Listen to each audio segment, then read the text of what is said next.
Hello and welcome to part 2 of the series with me, Anna, an actual nutritionist, where I talk about different diet types. So you know what to expect, know how to identify some of the rubbish that circles some of them, and also know some of the good things that could be useful for. So today in part 2, we are talking about keto. So the ketogenic diet. Now, what is this? Basically, it's when you massively reduce the amount of carbohydrates that you eat. So for carbohydrates, think bread, pasta, potatoes, and typically it's when you're consuming under 50 grams a day of carbohydrates. Some papers talk about under 20 grams a day, but generally the majority of research is 50 grams a day. Now, carbohydrates are our body's main source of fuel. So for whatever you're doing, working out, sleeping, eating, carbohydrates, which go into glucose, which our body uses as fuel, are the main source of fuel for everything that we do.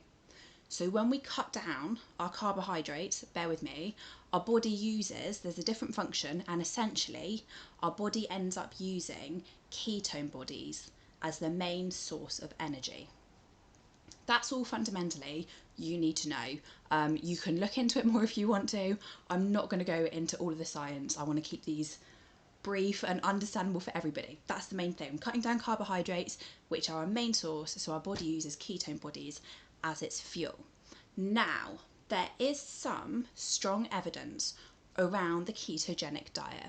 So for weight loss, it has actually been shown to be beneficial. There are disagreements around the methodology of how this happens. So you are generally in a calorie deficit because you cut out carbohydrates, which are a massive food source. You're generally then eating high levels of fat and protein. So protein can make you feel fuller for longer. So again, you'll then be eating less food. And there's also some research into how it modifies hormones such as ghrelin and leptin, which impact appetite. There's also carbohydrates. When you cut out carbohydrates, there can be a greater loss of water weight when you first start doing that. So that all feeds in to how it can lead to weight loss. But there is nothing fundamentally clear cut at the moment. Different people are saying different things, but it has been shown to be beneficial for weight loss, as well as those with type 2 diabetes and epilepsy. There is emerging evidence around like acne, cancer, PCOS and some neurological diseases, but those first three are the main ones. However, before you jump and start doing it, there are some things to bear in mind, because it can be sold as the be all and end all and the most incredible diet in the world, but you need to think about whether it's a right fit for you. So firstly, if you have diabetes, and you want to go on the ketogenic diet, please speak to a clinical professional. In fact, anyone generally, I would recommend to, but particularly if you have any insulin resistance. What can happen is, if you have high level of ketone bodies, it can lead to acidosis and a reduction in your pH level. So higher acidity in the body and a lower pH. Which is something you want to avoid, and it can be managed with really careful support from a healthcare professional. If you have an insulin resistance, please just don't jump into the keto diet. Get some support and do it properly with somebody.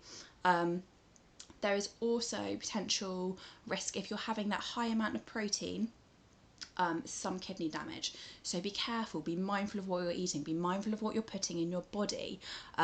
Your body needs certain foods as well. So if you're cutting out carbohydrates, are you also cutting out your fibre? Think about what you're eating, what your body needs and the nutrients it needs, not just for now, but for long term, for your brain. Be really mindful of cutting out food groups and what your body still needs. There's also a risk if you struggle with eating disorders, be really mindful, because this demonising of good and bad foods can be quite unhelpful for you. So bear that in mind. And also think about the quality of the food that you're eating. It's not just a case of saying I'm cutting out all of those carbohydrates, but you're also cutting out some of the nutrients that come with them. But also, are you then just having bad quality of those protein, those fats? Are you just having like bacon and butter all the time? Think about the quality of the food that you're still eating. And consistency wise, so diets that work have been shown time and time again to be the diets that you can consistently maintain. If you go on keto for 6 weeks, you cut out all these foods, you can't be consistent with that. That's not a long-term thing. Think about what works for you long-term and building that into that diet, whatever it is. So, in summary, there are some benefits of what it has been helpful with. The evidence is quite strong. There's been a lot of studies around there, but there are things you need to bear in mind. Please don't just jump into this diet because your friend's doing it and you think it's a good idea. Look into it, do it properly, make sure you're not cutting out food groups, still have those high quality foods, and you can see a professional as well to support you with it and do it properly.